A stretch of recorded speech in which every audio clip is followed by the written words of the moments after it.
What's your name? My name is Arther Zuka. Where are you from? I am from Milton. Milton? Nice to meet you, Arther. Nice to meet you. What's your name? Arther Zuka. I'm here representing everything but Milton.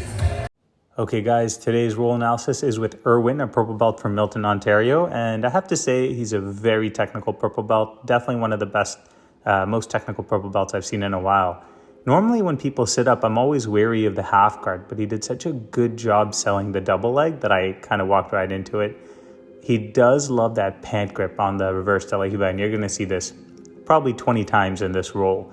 And normally when people play reverse De La Riva, I'll just long step them, back step them, but he does a good job keeping that pant grip and keeping his reverse De La Riva hook engaged. So I did try already a few times in this role, and it just got to the point where I knew that wasn't going to work. I slowed this part down because I thought it was pretty cool. As I create a V grip behind his Achilles tendon to peel the foot, I try to back away. Of course, the risk is I'm very high up here and he can swim underneath my legs, and that is a concern. But I feel the weakness in his grip, so I slide my knee over his shin, and that creates a break of the grip. I secured the neck, and now I connect my hands. I feel he's coming up, so I shoot my leg across and I use it to sweep, and I carry through with his momentum into mount, and I look to clip my heels right away. He's doing a good job trying to escape here. He gets his head out, digging his elbow in, maybe starting for an elbow escape, which is when I switch to the technical mount position.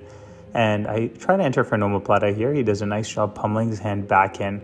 I'm thinking of either the triangle or the reverse arm lock, but he's doing a good job driving my hand away, and I switch into this arm lock attempt. From here, just kind of waiting to see what he does. He ends up rolling through, slipping the elbow, and we reset. Look how I kick out my leg to sit back up, and that gives him the momentum to sit up quickly. The cross collar grip is definitely my go-to, followed by the ankle grip. When I'm first building a guard, those are my go-to grips almost all the time. When a guy tries to do a big grip break, I'll just let go to protect my fingers also. I feed his belt underneath the leg to my hand. Based on the high position of my right foot and his aggressive grip on my shin, I know he's going to step out and drag my leg across, so I kind of get ready with that frame, which is my left foot re-entering.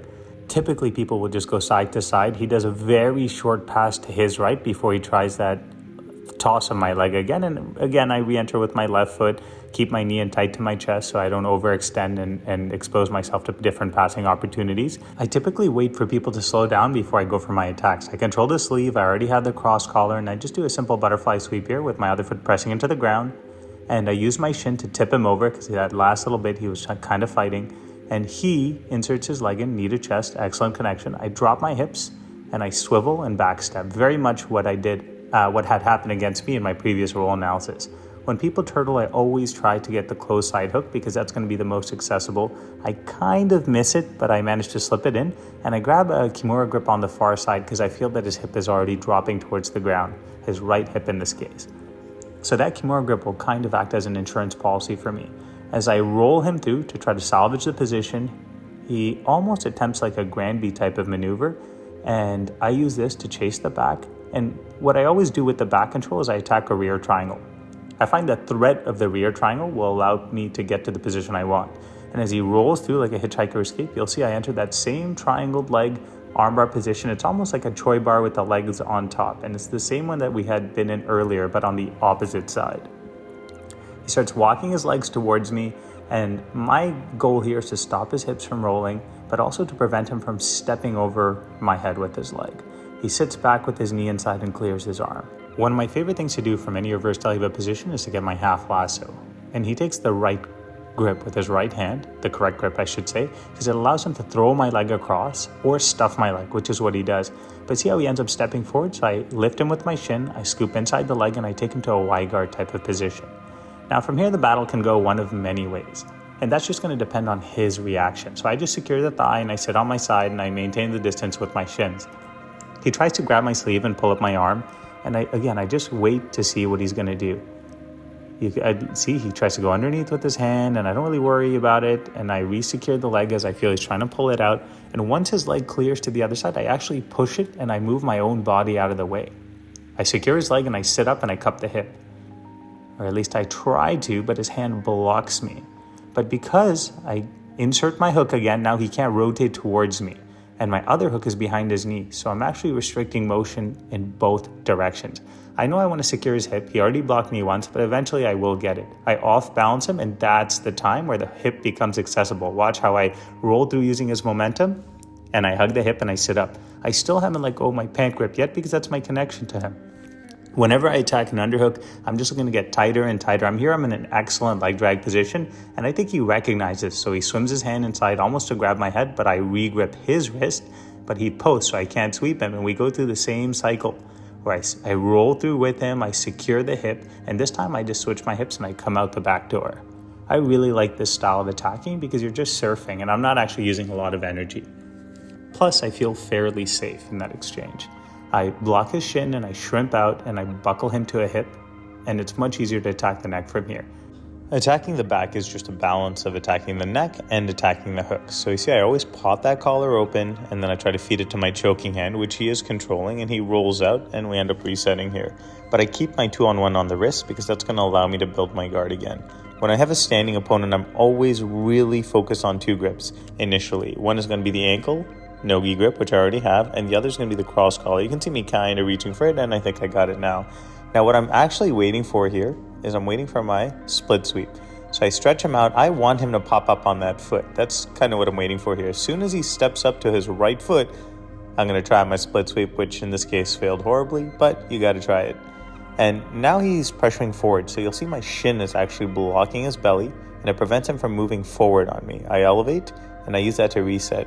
That cross collar grip, and again that no-gi ankle grip, that control, however it is, I feed the lapel.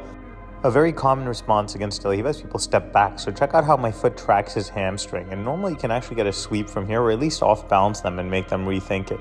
That lapel grip is pretty controlling, and look again, my foot travels, blocks the hamstring, and every time that's going to limit how close he can get to me. So even if he were to sit to his hip, I would actually maintain the distance pretty well. He tries to stuff my foot and step back over, but I ensure that my leg or shin ends up at his hip, and that's when he's going to drop back down to his knee, and we end up in almost a combat-based type of position where I'm happy. It's pretty neutral. I think both parties are pretty happy here. You can see he's controlling my arm, and I use that opportunity to try to flip into a triangle, switch to an omoplata. It's not super threatening, it's not super tight. I'm not even trying for a wrist lock here. I'm just trying to keep his elbow bent, but he peels it out anyways. What's worth noting is every time he peels out his arm like that, he wedges his shin against my hamstring. And that's how he's able to do that. As I pursue my De La Riva X, he's trying to cut angles to clear my knee, which I'm ensuring he doesn't by pulling my knee back. And look what happens. I essentially trip him, and that's when he posts heavy on his hand, and I just surf up to my knee, using his momentum as always. And once I'm up, I feel that I'm pretty confident to attack here because I pluck the ankle, and to avoid back exposure, he basically has to turn his hips back towards me, and I just drag him in, just to close the space so that there are no scrambles, so I don't fall into anything unexpected. I land on 2 knees tight to his butt just to prevent any unknown landing positions. And again, here we are in that reverse De La Riva. I'm controlling his pant leg, and you'll see I'm always pulling his knee away from his chest. As a guard player, I try to never let someone control my head, so I have this collar grip, which really restricts his ability to travel away from me. And I notice this frame, his elbow is high, so I feel that that's my chance to shoot my underhook, ensure that my arm keeps his elbow pried open, and then I secure to his back. You'll see he tries to turn inwards and dig his elbow in, and I try to stay low and flat to prevent this, because if he punches that underhook in, I'm kind of done. I pick up his inside elbow so that he can't block my hip against landing and connecting to his body, and I just sit very patiently here. Heavy forward to keep his elbows flared open, keep him carrying my weight, and hips low, and that way my body weight will just do the work and I can conserve my energy. I know that as soon as he accepts the pass, he's probably going to turtle. Really, I would have expected an inwards turtle more than an outwards turtle, but you can see here, as soon as the pass happens, look, he pushes, and look at my face, and then he rotates to a turtle, and I just clip, and look how I just glide using his momentum. I let him carry me, but I always let him carry my weight. Immediately, I look to trap an arm, and I'll use that normally to crucifix or reverse triangle, and in this scenario, I kind of catch it, and we move through where he pins my legs, and he goes side to side passing, almost leg drags me. I almost recover, he throws again, and I just go to turtle. I try to cut an angle, but he does a nice job connecting around my upper body. You can see his left arm has a pretty decent bite. He's got the over-under. He's trying to knock me back to my hip. And here I just keep my knees tight to my chest, my elbow blocking. Unfortunately, he has the motorcycle grip. And we skip ahead just because it was kind of locked in that position for quite a while. starting again in that reverse De La Riva, he's extending me out with that lasso, and I'm just always deflecting that leg. You can see there's so much space between my two legs, and that's a huge concern for me. The lankier you are, the more often you're just going to have to deal with that problem. Here he starts to feed my lapel, and because my right leg is trapped as a result of the lapel feed, that immediately takes away my long step option. So what I do is I fall to my hip. So I know that when he gets up with the sweep, I'll probably be able to get to a neutral position.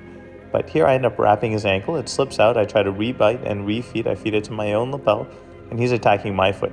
But with the leg length difference, I'm able to kick my leg through, they call it booting. I'm driving my heel forward and dorsiflexing my ankle, and we end up just resetting, which I think is like a reasonable thing to do from both parties. And another attempted split sweep, he shuts me down again, but this time I get both legs in between his two legs.